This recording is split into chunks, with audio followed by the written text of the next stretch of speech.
नमस्कार, जय हिंद दोस्तों। स्वागत है आप सभी का द बैंक वेंचर एजुकेशन के रिवीजन क्लास में। UP police special series GS का तीसरा सेट है। चलिए आज का पहला क्वेश्चन हम स्टार्ट करते हैं। पहला क्वेश्चन है, planned economy of India. Planned economy of India के लेखक कौन थे? पहला Visvesvaraya, Dadabhai Naoroji, Adam Smith, Malthus.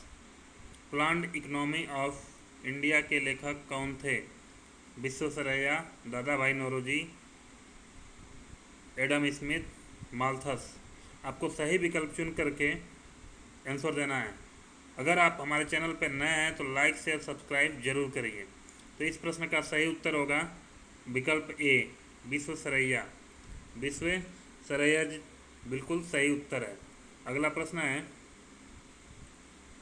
निम्नलिखित में से दुनिया का सबसे बड़ा मंदिर कौन सा है? दुनिया का सबसे बड़ा मंदिर कौन सा है? अंकोर वाट, अक्षरधाम, श्री रंगनाथ स्वामी मंदिर, थिल्लई नटराज मंदिर। तो कौन सा मंदिर दुनिया का सबसे बड़ा मंदिर है? अंकोर वाट मंदिर, अक्षरधाम, श्री रंगनाथ स्वामी मंदिर, थिल्लई नटराज मंदिर। तो इस प्रश्न का सही उत्तर होगा अंकोर वाट मंदिर। विकल्प एक बिल्कुल सही उत्तर है। अगला प्रश्न है, निम्नलिखित में से किसने भारतीय होम रूल लीग की स्थापना की?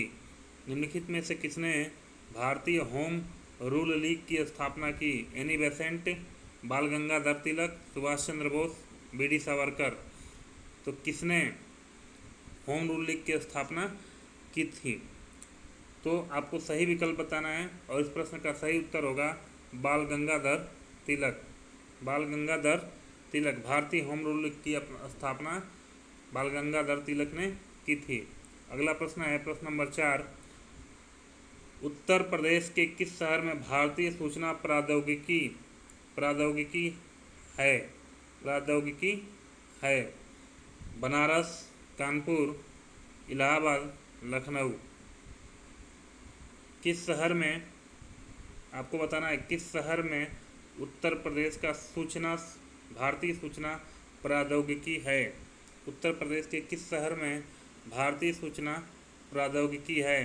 तो इस प्रश्न का सही उत्तर होगा विकल्प 3, इलाहाबाद। इलाहाबाद में, जो वर्तमान प्रयागराज के नाम से जानते हैं।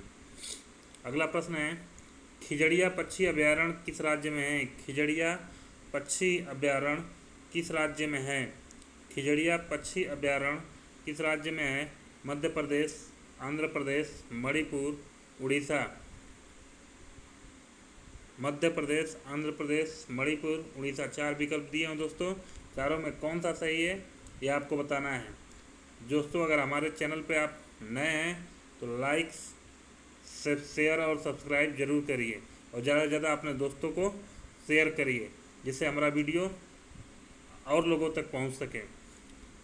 तो इस प्रश्न का सही उत्तर होगा उड़ीसा। उड़ीसा विकल्प बिल्कुल सही है। अगला प्रश्न है, भाखड़ा नांगल बांध किस नदी पर स्थित है? भाखड़ा नांगल बांध किस नदी पर स्थित है? नर्मदा, ताप्ती, सतलुज, महानदी। नर्मदा, ताप्ती, सतलुज, महानदी। तो भाखड़ा नांगल बांध किस नदी पर स्थित है आपको बताना है। कमेंट बॉक्स में ज़रूर बताइए और जिससे आप अपना चेक करिए कि आपका अभी तक कितना तैयारी हो पाया, कितना सही हो रहा है। तो इस प्रश्न का सही उत्तर है विकल्प 3 यानी सतलुज नदी पे भाखड़ा नांगल बांध है। नर्मदा, ताप्ती, महानदी और सतलुज, इसमें से सतलुज सही है, विकल्प नंबर 3। अगला प्रश्न है, भारतीय राष्ट्रीय कांग्रेस के किस अधिवेशन में भारत छोड़ो आंदोलन का प्रस्ताव पारित किया गया? भारतीय राष्ट्रीय कांग्रेस के किस अधिवेशन में भारत छोड़ो आंदोलन का प्रस्ताव किया गया? चेन्नई अधिवेशन, कोलकाता अधिवेशन, दिल्ली अधिवेशन, मुंबई अधिवेशन। तो किस अधिवेशन में भारत छोड़ो आंदोलन का प्रस्ताव पारित किया गया? तो इस प्रश्न का सही विकल्प है मुंबई अधिवेशन। विकल्प नंबर 4 बिल्कुल ठीक है, बिल्कुल सही उत्तर है। अगला प्रश्न है, निम्नलिखित में से कौन सा युग्म असत्य है? निम्नलिखित में कौन सा युग्म असत्य है? भारतीय तेल निगम नई दिल्ली। भारतीय तेल निगम नई दिल्ली। तेल एवं प्राकृतिक गैस निगम देहरादून। भारतीय इलेक्ट्रॉनिक्स लिमिटेड बेंगलुरु। राष्ट्रीय खनिज विकास निगम चेन्नई। इसमें से कौन सा विकल्प सही है, यानी असत्य है जो वही सही है, तो कौन सा विकल्प असत्य है? तो इस प्रश्न में जो सही विकल्प है वो है चौथा, यानी डी ऑप्शन बिल्कुल सही है, राष्ट्रीय खनिज विकास निगम। ये असत्य युग्म है। अगला प्रश्न है, अंतर्राष्ट्रीय मुद्रा कोष की स्थापना किस वर्ष में की गई थी? अंतर्राष्ट्रीय मुद्रा कोष की स्थापना किस वर्ष में की गई थी? 1944 में, 1945 में, 1946 में, 1947 में। तो किस वर्ष में अंतर्राष्ट्रीय मुद्रा कोष की स्थापना की गई? इस प्रश्न का विकल्प बिल्कुल ठीक उत्तर होगा विकल्प 2, यानी कि 1945। अगला प्रश्न है, गुट निरपेक्ष आंदोलन का 18वां शिखर सम्मेलन किस देश में होगा? गुट निरपेक्ष आंदोलन का 18वां शिखर सम्मेलन किस देश में होगा? भारत में, क्यूबा में, अजरबैजान में, वेनेजुएला में। तो किस देश में होगा 18वां शिखर सम्मेलन? तो इस प्रश्न का सही उत्तर है अजरबैजान। विकल्प नंबर 3 बिल्कुल सही उत्तर है। अगला प्रश्न है, किस देश की व्यवस्थापिका को नेशनल पीपुल्स कांग्रेस कहा जाता है? किस देश की व्यवस्थापिका को नेशनल पीपुल्स कांग्रेस कहा जाता है? रूस, चीन, ईरान, नेपाल। तो इस प्रश्न में कौन सा विकल्प सही है दोस्तों? आपको बताना है कि नेशनल पीपुल्स कांग्रेस किसे कहा जाता है। तो इस प्रश्न का सही उत्तर होगा चीन। विकल्प 2 बिल्कुल सही है। अगला प्रश्न है, निम्नलिखित में से कौन सा एक राजनीतिक दल नहीं है? निम्नलिखित में से कौन सा राजनीतिक दल नहीं है? सिक्किम संग्राम परिषद, विश्व हिंदू परिषद, फॉरवर्ड ब्लॉक, आम आदमी पार्टी। तो कौन सा एक राजनीतिक दल नहीं है?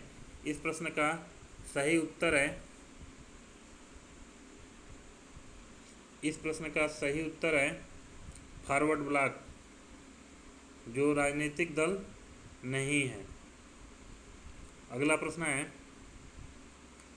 भारत के किस राज्य में सर्वाधिक खाद्यान्न उत्पादन होता है? भारत के किस राज्य में सर्वाधिक खाद्यान्न उत्पादन होता है? पंजाब में, हरियाणा में, राजस्थान, उत्तर प्रदेश। तो सर्वाधिक खाद्यान्न उत्पादन होता है।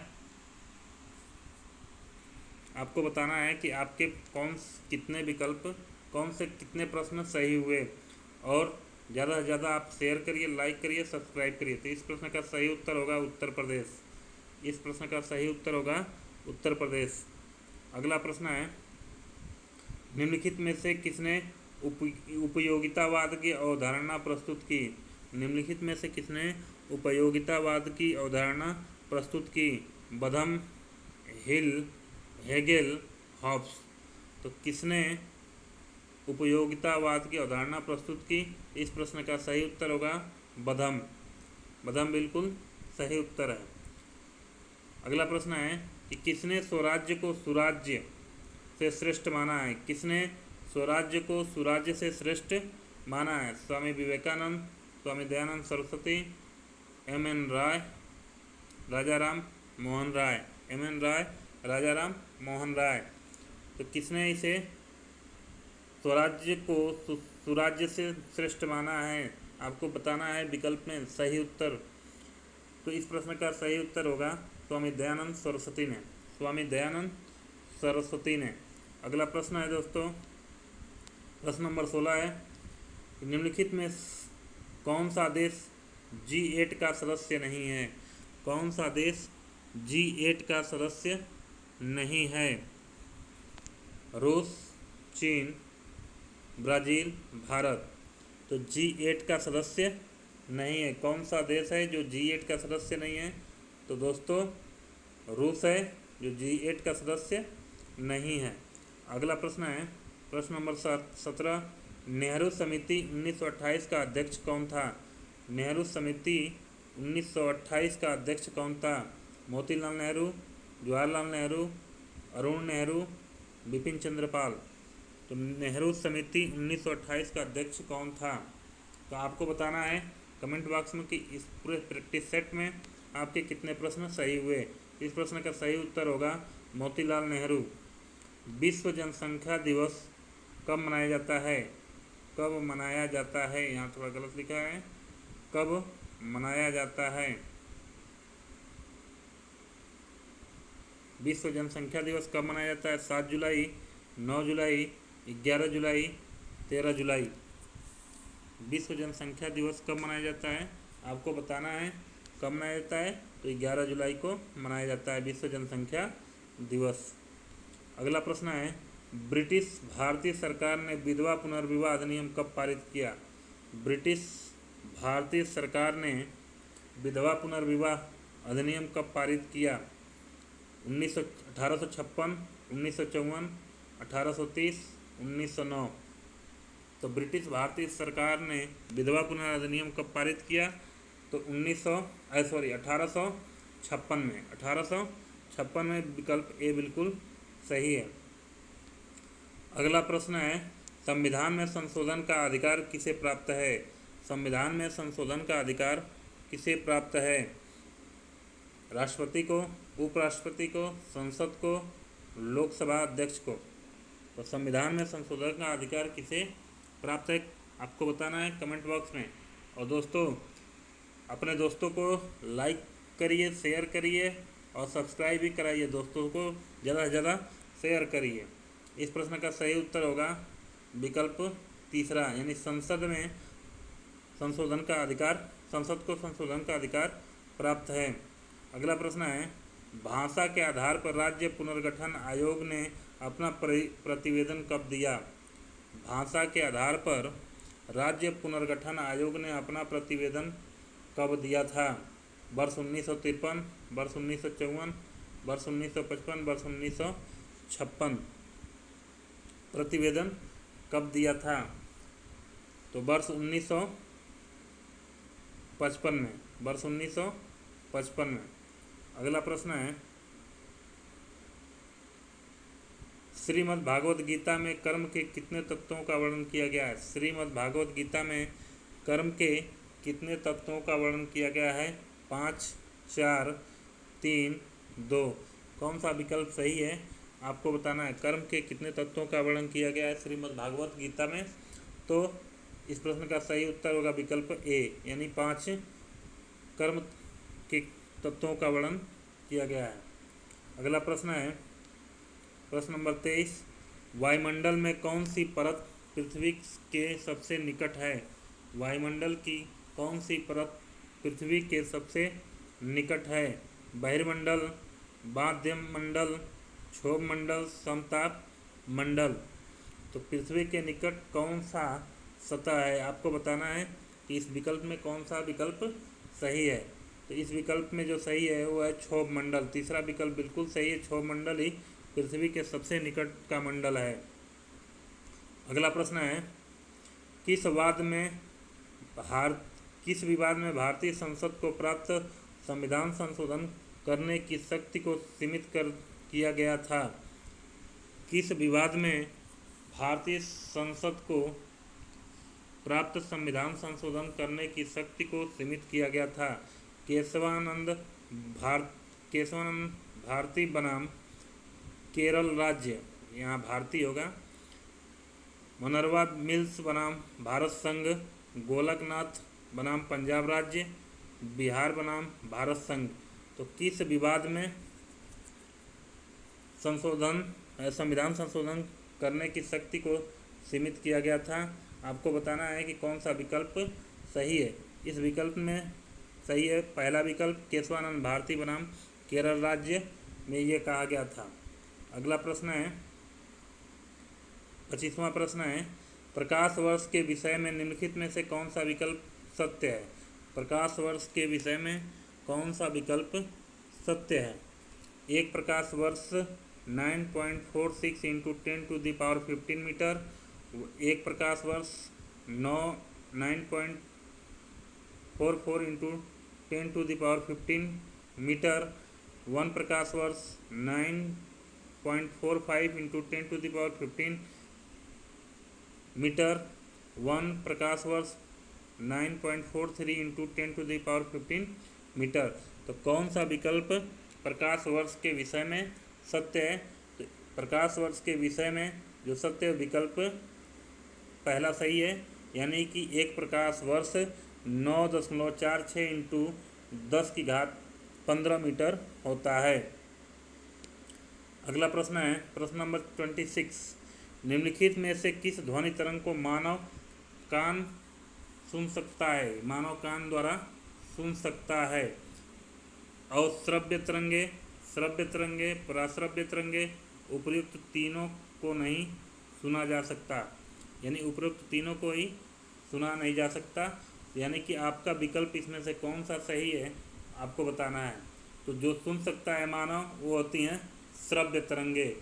श्रव्य तरंगों को मानव सुन सकता है, अश्रव्य को नहीं सुन पाएगा, पराश्रव्य को नहीं सुन पाएगा, लेकिन श्रव्य तरंगों को सुन पाएगा। अगला प्रश्न है कंप्यूटर की फोर्ट्रान भाषा का विकास किसने किया? फोर्ट्रान भाषा का विकास किसने किया? Darwin Rutherford, J.W. Backus, Newton, J.W. Backus, Newton. तो कंप्यूटर की फोर्ट्रान भाषा का विकास किसने किया? विकल्प में 4 विकल्प दिया हुआ है, आपको चूज करना है कौन सा विकल्प सही है। और जी हाँ, कमेंट बॉक्स में ज़रूर बताइए कि आपके प्रश्न कितने सही हो रहे हैं। उत्तर प्रदेश पुलिस भर्ती की परीक्षा से बहुत ही महत्वपूर्ण प्रैक्टिस सेट चल रहा है, आप इसको मिस मत करिए और अपने दोस्तों को ज़्यादा से ज़्यादा शेयर करिए। तो इस प्रश्न का सही उत्तर है J.W. बेकस। अगला प्रश्न है मुकुलन, द्विविधि बहुविखंडन आदि किसके प्रकार हैं? मुकुलन, द्विखंडन, बहुविखंडन किसके आदि प्रकार हैं? यौन, पुनरुत्पादन, अलैंगिक, निषेचन, कयांतरण। तो किसके हैं? मुकुलन है, द्विविखंडन है, बहुविखंडन है।